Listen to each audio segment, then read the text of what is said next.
বিসমিল্লাহির রহমানির রহিম। আসসালামু আলাইকুম ভিউয়ার্স, আমার মা কিচেন অ্যান্ড ব্লগে আপনাদের সবাইকে স্বাগতম। চলে এলাম নতুন একটি দুর্দান্ত স্বাদের রেসিপি নিয়ে। আজকে আমি আপনাদের সাথে শেয়ার করব খুবই সুস্বাদু এবং খুবই হেলদি একটি বিস্কুট রেসিপি। আজকে এই কেক বিস্কুট রেসিপিটা আপনাদেরকে আমি ফুল তৈরি করে দেখাবো। তো আপনারা আমার সাথেই থাকুন, দেখতেই থাকুন। ভিডিওটি দেখার শুরুতে অবশ্যই একটি লাইক দিয়ে ভিডিওটি কন্টিনিউ করবেন। তো এই বিস্কুট তৈরি করার জন্য আমি একটি মিক্সিং বলে একটি ডিম নিয়েছি। দেখতে পাচ্ছেন 2 চামচ পরিমাণে দিয়ে দিচ্ছি রান্নার রেগুলার সয়াবিন তেল, দিয়ে দিচ্ছি হাফ কাপ পরিমাণে চিনি। চিনিটা আপনাদের একদমই মিষ্টি অনুযায়ী নেবেন, যে যতটুকু মিষ্টি খেতে পছন্দ করেন। এখন আমি দিয়ে দিচ্ছি হাফ কাপ পরিমাণে ডিপ্লোমা গুঁড়ো দুধ। আপনারা চাইলে যে কোনো ব্র্যান্ডের গুঁড়ো দুধ ব্যবহার করতে পারেন।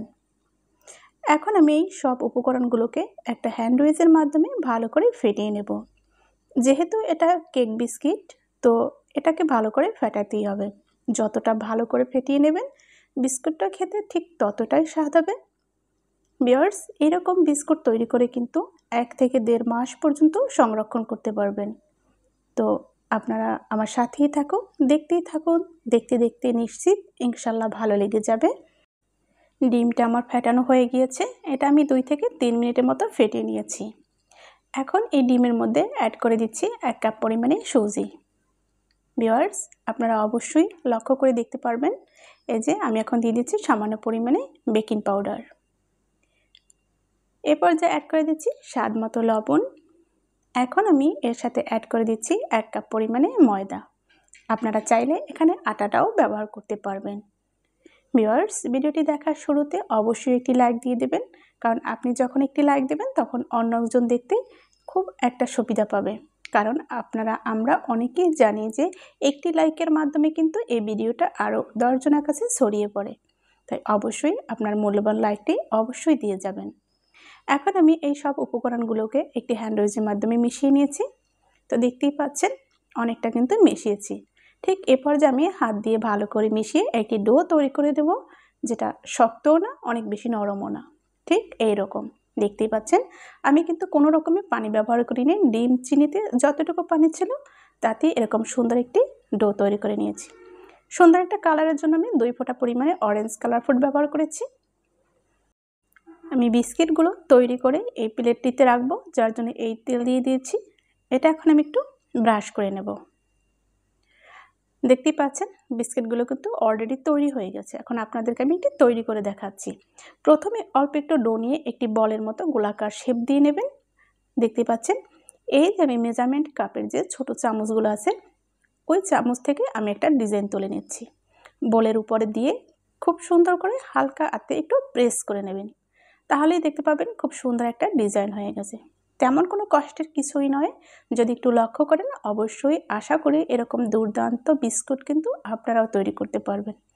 দেখতেই কত সুন্দর লাগছে দেখুন। তো এই বিস্কুটগুলো ভাজার জন্য চুলায় একটি প্যান বসিয়ে আমি পর্যাপ্ত পরিমাণে সয়াবিন তেল দিয়ে উষ্ণ গরম করে নিয়েছি। এখন আমি বিস্কুটগুলো দিয়ে দিচ্ছি।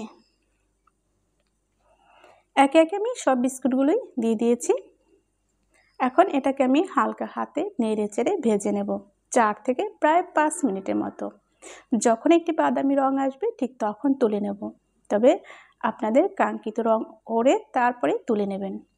তবে চুলার আঁচটা একদমই নরমাল রাখতে হবে, কারণ যদি অতিরিক্ত জাল হয় তাহলে নিচ থেকে লেগে যাবে বা পুড়ে যাবে। দেখা যাচ্ছে হুট করে একটা কালার চলে আসবে, কিন্তু ভিতর থেকে ঠিক হবে না। তো ওই জন্য একটু ধৈর্য ধরে আস্তে আস্তে করে বিস্কুটগুলো ভেজে নিতে হবে। এই জন্য একদমই নর্মাল আছে এই বিস্কুটগুলো ভাজতে হবে, তাহলে যেমন হবে মুসমুসে তেমন হবে একদম সফট। ভিউয়ার্স, বিস্কিটগুলো এক সাইড হয়ে গিয়েছে, আমি দেখতে পাচ্ছেন উল্টিয়ে দিচ্ছি। আমি এই বিস্কুটগুলোর উপর একটু তেল ছিটিয়ে দিয়েছিলাম, যাতে সমান হারে 2 পাশটা একটু ভালো করে ভেজে নেওয়া যায়। তো এভাবে 3 থেকে 4 মিনিটের মতো ভেজে নেব। ভিউয়ার্স, কেমন লাগলো এই ভিডিওটা বা এই রেসিপিটি অবশ্যই কিন্তু কমেন্টের মাধ্যমে জানাবেন। খুব সুন্দর করে কমেন্ট লিখবেন, যাতে আমি আরও সামনে ভালো ভালো কাজ করতে আগ্রহী হই। বিস্কিটগুলো ফাইনালি আমার ভাজা হয়ে গেছে। আমি ছাঁকনির মাধ্যমে এগুলোকে তেল ঝরিয়ে তুলে নিচ্ছি, এবং আপনাদেরকে আমি এগুলো সব তুলে নিয়ে ফাইনালি সার্ভ করে দেখিয়ে দেব কতটা লোভনীয় আর কতটা সুন্দর হয়েছে এই বিস্কিটগুলো। তো তেমন কোনো কিছু কিন্তু দরকার হয় না। খুবই সামান্য উপকরণে স্বল্প জিনিসেই কিন্তু এরকম দুর্দান্ত বিস্কিট আপনারা বাসায় তৈরি করে নিতে পারবেন এবং এটা 1 থেকে 1.5 মাস পর্যন্ত যে কোনো কন্টেনারে রেখে আপনারা কিন্তু খেতে পারবেন। চায়ের সাথে একদম জমে যাবে। ভিউয়ার্স, চ্যানেলটি অবশ্যই সাবস্ক্রাইব করে চ্যানেলের সাথেই থেকে যান। আশা করি এই ছোট্ট পরিবারটা আপনারা সামনের দিকে এগিয়ে নিয়ে যাবেন। অবশ্যই লাইক দিতে ভুল করবেন না। ভিউয়ার্স, এরকম নিত্য নতুন খুব সুন্দর সুন্দর রেসিপি পেতে সবসময় চোখ রাখুন মা আমার মা কিচেন অ্যান্ড ব্লগে। আশা করি আপনাদের সবার ভালো লাগবে আর আজকের রেসিপিটাও আপনাদের অনেক ভালো লেগেছে। আর যদি এতটুকু ভালো লেগে থাকে তবে অবশ্যই কিন্তু লাইক দিতে একদমই ভুল করবেন না। তো ভিউয়ার্স, সবাই যে যেখানে আছেন সুস্থ থাকুন, ভালো থাকুন, সবার সুস্থতা কামনা করি, সবসময় সবার জন্য দোয়া করি। আশা করি আপনারাও আমার জন্য দোয়া করবেন। আজ এ পর্যন্ত, দেখা হবে আগামীতে নতুন কোনো ভিডিওর সাথে ইনশাআল্লাহ। আসসালামু আলাইকুম ওয়া রাহমাতুল্লাহি ওয়া বারাকাতুহু।